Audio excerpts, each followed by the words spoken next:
हम किसी प्रॉब्लम में पड़ जाएं तब हम क्या करें, क्योंकि इसकी जानकारी हमें एजुकेशन सिस्टम में नहीं दी जाती।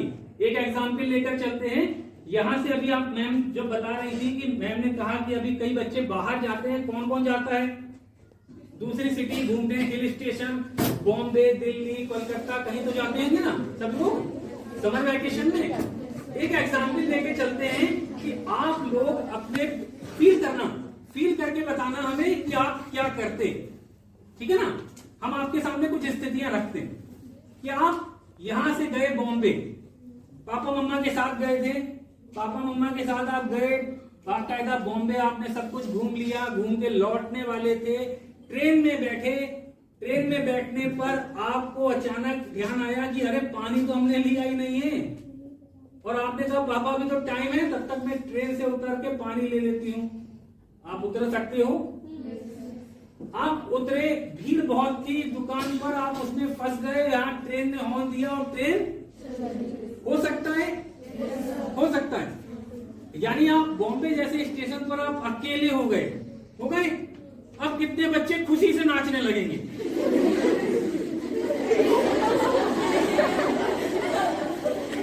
क्यों खुशी से नहीं नाचोगे? पापा मम्मा गए, अब हम आजाद हो गए? नहीं। चलो अच्छा, कितने बच्चे ऐसे हैं जो रोने लगेंगे? अब आप हंसोगे भी नहीं, रोगे भी नहीं, तो क्या करोगे? यानी पहले तो हम लोगों को समझना है कि हम लोग हंसेंगे नहीं, क्योंकि परेशान तो हो गए होंगे। लेकिन क्या रोना वहां पर समझदारी होगी? क्योंकि अगर आप रोगे तो आस पड़ोस में स्टेशन पे बहुत बदमाश भी होते हैं जो बच्चों को किडनैप करते हैं। उस समय वो जैसे ही आप रोना शुरू करोगे, हो सकता है कोई लेडीज आंटी आपके पास आ जाए, अरे बेटा क्या हो गया, क्या हो गया, क्या हो गया, आप चलो मेरे साथ। क्या आपको जाना चाहिए? क्योंकि वो अनजान महिला भी आपके साथ कुछ गड़बड़ कर सकती है। अब एक एग्जाम्पल लेके चले कि अब आप करोगे क्या जब उनके साथ भी नहीं जा रहे, ट्रेन तो चली गई, पापा मम्मा तुरंत तो लौट के आ नहीं जाएंगे, क्या करोगे? प्रॉब्लम बताएंगे तो पहले इस पे हम लोग एक बार तारीफ तो बता सकते हैं। अब बात करें, पिता ने कहा कि हम लोग पुलिस में जाएंगे, क्या रेलवे स्टेशन पर आपको पुलिस मिलेगी? वो आरपीएफ होती है, क्या आपको लोकल पुलिस मिलेगी? अब आप लोकल पुलिस तक कैसे पहुंचोगे? सर हम किसी से मतलब 2 मिनट बात करके किसी के फोन से अपने घर पे कॉल कर सकते हैं। लाइक मतलब कि हमें आजकल का जो जनरेशन है कि हर किसी को सोशल मीडिया यूज करना आता है, तो फोन करके हम बता सकते हैं हम इधर पास गए तो हमारी हेल्प करने आ सकते हैं। ताली बजाते हैं। आपने कहा कि हम फोन करके बता सकते हैं, यानी कि पापा मम्मा का मोबाइल नंबर कितने बच्चों को याद नहीं है? सबको याद है? ठीक है, तो इसके लिए ताली होनी चाहिए। सबसे पहली चीज, पापा का, मम्मा का, ये 2 नंबर तो होते ही होते हैं। इसके अलावा भी आपको कुछ 2-4 नंबर जो आपके घर के अड़ोसी पड़ोसी रहते हैं उनके भी याद होने चाहिए इमरजेंसी के लिए। क्योंकि हो सकता है पापा मम्मा ट्रेन में थे, बैटरी खत्म हो गई, आप लगा रहे हो फोन, स्विच ऑफ जा रहा है, क्या कर लोगे? कुछ कर पाओगे? क्योंकि बैटरी तो खत्म हो सकती है ना। तो ऐसी स्थितियों में आपको ये मानकर चलना चाहिए कि हमें पापा मम्मा के साथ में घर के अदर मेंबर या घर में नहीं है तो हमारे घर के अड़ोस पड़ोस के जो लोग हैं उनके नंबर हमें याद होने चाहिए माइंड में। क्योंकि उस समय आपके हाथ में मोबाइल नहीं होगा, केवल माइंड की शार्पनेस ही आपको याद दिलाएगी कि हमारा उनका नंबर क्या था। एक भी डिजिट गलत हुई तो आप क्या घर पहुंच पाओगे? तो इसलिए नंबर आपको याद रखना है। अब बात करते हैं कि आपने हेल्प मांगी थी वहां पर किसी से फ्रेंडली। अब आप फ्रेंडली जब हेल्प मांगने पर बात कर रहे हैं तो उस अनजान लोगों की भीड़ में आप हेल्प मांगने के लिए फ्रेंडली रूप में किसको चुनोगे?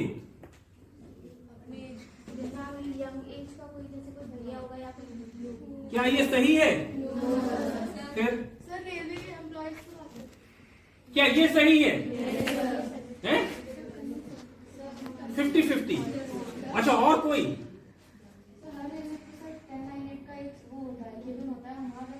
10-9-8।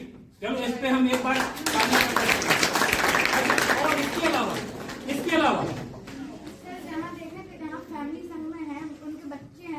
यस, यानी हम लोगों को सबसे पहले अपने IQ लेवल का उपयोग करना है। अपने IQ लेवल से हम लोगों को ये ट्रैक करना है कि उस भीड़ में जेन्युइन फैमिली कौन है। जेन्युइन फैमिली का मतलब समझते हो ना? जब आप देख रहे हो हम दो, हमारे दो, पापा परेशान बच्चे को लिए, मम्मा परेशान दूसरे को डांटते हुए, तो जेन्युइन फैमिली मान ली जाए।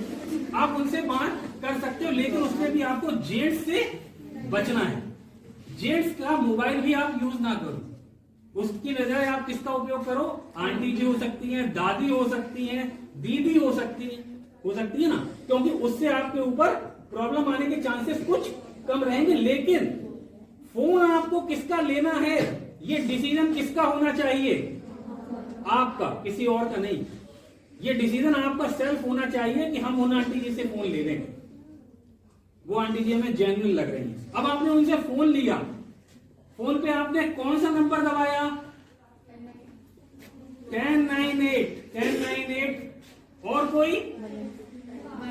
पहले तो आपने पेरेंट्स को लगा लिया, ठीक है। पेरेंट्स तो तुरंत नहीं पहुंच पा रहे, उन्होंने कहा बेटा हमने तो तुमसे कहा था मत उतरो, तुम ही कूद गए बेटा नीचे, अब हम क्या करें?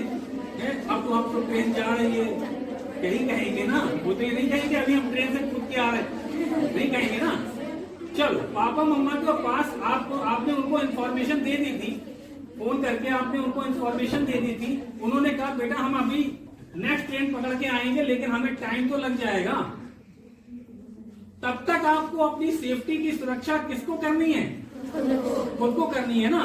तो हम लोगों को सबसे पहले ये ध्यान रखना है कि वहां पर स्टेशन की भीड़ में हम लोगों को जेन्युइन व्यक्ति तलाशना अवॉइड कीजिए पहली बार में, अगर, क्योंकि स्टेशन पे आपको ये सुविधाएं मिल सकती।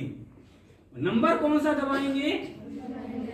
1098। इस नंबर पे हम इसलिए ताली कहेंगे क्योंकि ये पहली बार में, वैसे सब लोग कहते हैं कि हम 100 नंबर या 112 दबाएंगे। अब 100 नंबर और 112 को समझ लो। यहाँ पर आपको अभी हम लोग विद्यालय में ये तो चार्ट भी देकर जाएंगे। ये चार्ट आप जहाँ पानी पीते हो, जहाँ टॉयलेट वॉशरूम जाते हो, वहां पर ये चार्ट स्कूल में लगा दिए जाएंगे। उन जगहों पर आपको क्या करना है, ये जब दीवार पे चिपके होंगे, आप खाली हो, पानी पीने जा रहे हो, एकदम देखा पानी पे लाइन भीड़ है, तब तक आप क्या कर सकते हो? इसके सामने खड़े हो जाओ। खड़े हो जाओगे तो आपको कुछ दिनों में ये पूरे नंबर याद हो जाएंगे।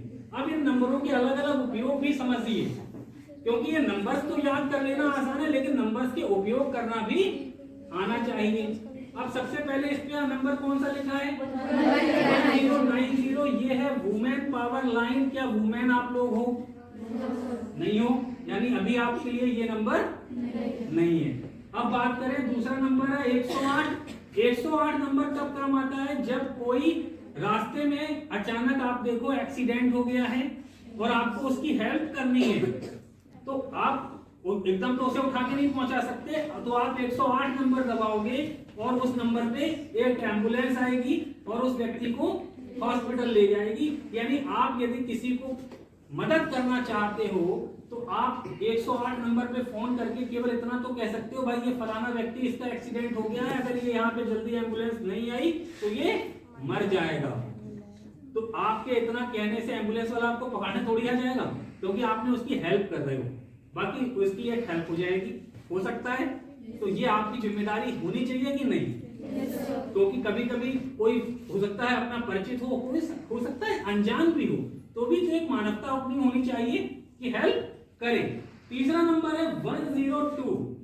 102 आता है, ये भी एम्बुलेंस का नंबर है, लेकिन इस नंबर का उपयोग किया जाता है प्रेग्नेंट महिला के लिए, हॉस्पिटल पहुंचाने के लिए। इस नंबर में अगर आप करते हो तो वो हॉस्पिटल से एम्बुलेंस घर तक आती है, पीड़ित को ले जाती है अस्पताल तक और अस्पताल से सुरक्षित फिर घर तक छोड़ती है। ये नंबर है 102। अब बात करें, अगला नंबर है 1098। ये नंबर आपके लिए अभी कब तक काम का है? जब तक आपकी उम्र 18 साल नहीं हो जाती। 18 साल की उम्र तक आपका ये नंबर काम करेगा। इसको कहेंगे 1098 चाइल्ड हेल्पलाइन।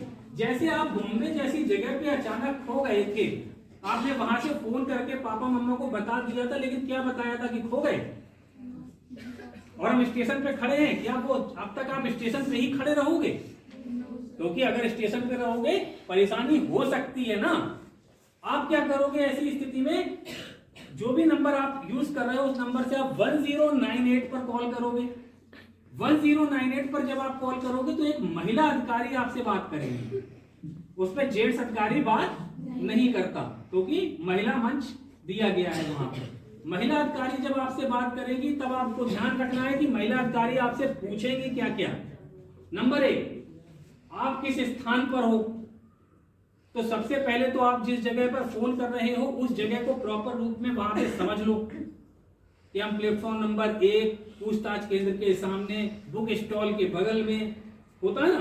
तो इस प्रकार से आपको पूरा माइंड मेकअप करना है कि हम किस जगह पर खड़े हैं। जो एड्रेस उसे बताना है वो बिल्कुल एक्यूरेट हो कि हम सर हमारा नाम ये है, हमारे पापा का नाम ये है, मम्मी का नाम ये है और हमारा घर का एड्रेस ये है और हम इस समय खो गए हैं और हम इस जगह पर खड़े हैं, आप कोई आ जाओ और हमें ले जाओ,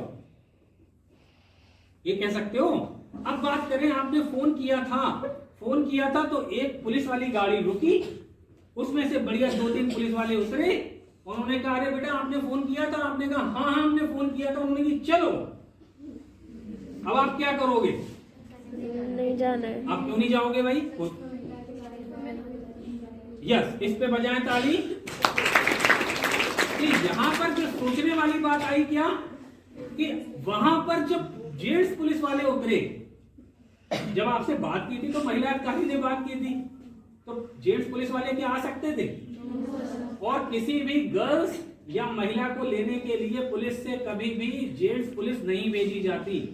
अगर जेंट्स भेजे जाएंगे तो उनके साथ 1 या 2 महिला प्रतिनिधि भी होती ही होती हैं। तो अगर आपने ये देखा कि वहां से कोई जेंट्स आ गए तो आप क्या उनके साथ नहीं जाने के लिए आपने मना किया? हो सकता है उन्होंने आपको डांटने लगे, हो सकता है अब डांटने लगे तो उन्होंने किया अरे अभी तो डांटने लगे, पुलिस वाले अंकल है, डांटने लगे, कहीं मुझे अंदर ना बंद कर दें, चलो मैं तो चल रही अंदर। कितने बच्चे ऐसा कर सकते? चांसेस हैं ना, कर सकते हो। अगर उन्होंने की कस के डांटा तो बस तुम लोग उतने में रोने लग जाओगे। उन्होंने की चलो अंकल हाँ लेकर लिए। ऐसा नहीं करना है। चाहे वो आपको कितना भी डांट ले, आपका बिगाड़ वो कुछ भी नहीं सकते, क्योंकि आपके पास राइट्स है। आप तुरंत 1098 पर दोबारा कॉल करोगे और उनसे बताओगे कि सर या मैम हमारे लिए जेंट्स पुलिस नहीं, आप हमारे लिए महिला पुलिस भेजिए, क्योंकि हमें जेंट्स पुलिस के साथ नहीं जाना, हमें डर लग रहा है। तो हमें अच्छा नहीं लगता, हमें डर लग रहा है, हम उनके संग में नहीं जाना। तो आप जैसे ही महिला पुलिस की बात करोगे तो वहां से महिला पुलिस भेजी जाएगी, लेकिन महिला पुलिस ही आपको लेने आ सकती है, ये हमेशा याद रखना है आपको। अब बात करते हैं, महिला पुलिस आई, बढ़िया, उसमें से 2-3 वर्दी वाली उतरी, उन्होंने की अब चलो मेरे साथ। क्या अब चले जाओगे? अब क्यों नहीं जाओगे? हाँ, इस पे आईडी प्रूफ, ताली बजे। आईडी प्रूफ, क्योंकि बॉम्बे जैसी जगह में ये चांसेस ज्यादा हैं, बॉम्बे जैसी जगह में ये चांसेस ज्यादा हो सकते हैं कि हो सकता है कोई बॉलीवुड की कंपनी आ गई और नाट हो जाते हैं ना वहां तो कोई भी किसी की वर्दी पहन के कहो कहीं भी चल देता होता है। तो बॉलीवुड की मान लो कोई नाटक कंपनी ने किया, मान लो बदमाशों ने ड्रेस पहन के आ गए हो, तो इसके लिए सबसे पहले आपको ये भी ध्यान रखना है कि महिला पुलिस भी यदि आई है तो आपको डायरेक्ट उनके साथ नहीं जाना है। सबसे पहले आप उनका क्या देखोगे? उनकी सबसे पहली है नेम प्लेट। ओरिजिनल पुलिस वाले के पास यहाँ पर नेम प्लेट होगी और नेम प्लेट के ऊपर एक उसका नंबर लिखा होगा, ठीक है ना, एक नंबर लिखा, वो वेरीफाइड नंबर होता है, टिकट नंबर भी बोलते हैं उसको, वो कर्मचारी नंबर होता है, तो वो यहाँ लिखा होता है। तो वो चीज है पहला वेरिफिकेशन, उसको आपको साइलेंट नजरों से करना है, पूछना नहीं है, वो तो दिख रहा होगा ना, साइलेंट नजरों से। अब दूसरी स्थिति पे बात करते हैं कि मैम मुझे यहाँ बहुत डर लग रहा है, मैं आपके साथ चलने के लिए